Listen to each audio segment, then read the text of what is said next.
Интенсивно изучать чувашский язык, окунуться в языковую среду, познакомиться с культурой, историей и традициями народа на занятиях и во время совместного отдыха. Такие возможности открываются для участников 12-го языкового летнего лагеря чувашского языка «Хавал». База отдыха «Сурские зори» не в первый раз становится местом проведения языкового лагеря. В программе по традиции дважды в день уроки чувашского, встреча с интересными гостями, тематические мастер-классы, разучивание народных песен и танцев. Ко мне подходят с утра, днем, вечером, подходят, говорят: будем мы сегодня танцевать чувашские танцы, будем, нет? Я говорю: да, конечно, будем. Они с удовольствием приходят, и у них сверкают глаза от того, что они пробуют, танцуют. Это безмерно, безумно радует.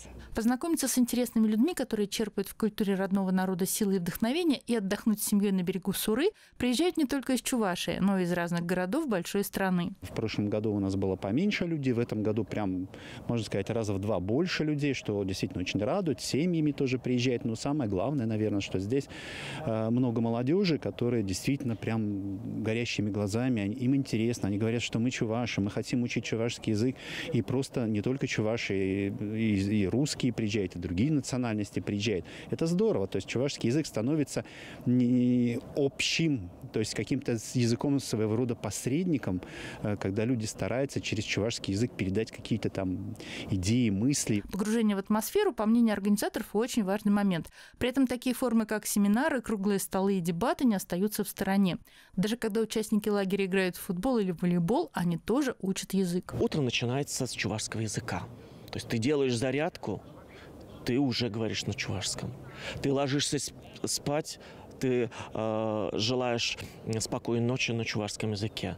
То есть целый день простое общение, это встречи с гостями, это уроки, это мастер-классы. Все на чувашском языке.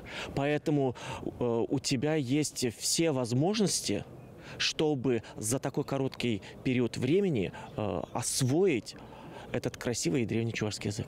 От участников лагеря к организаторам есть и просьба проводить подобные встречи не только летом, рассмотреть возможность тематических заездов, каникулы весной, зимой и осенью, и даже приурочить выезды к календарю народных чувашских праздников. Марина Корегина, Анна Филиппова, Виктор Степанов. Вести Чувашия.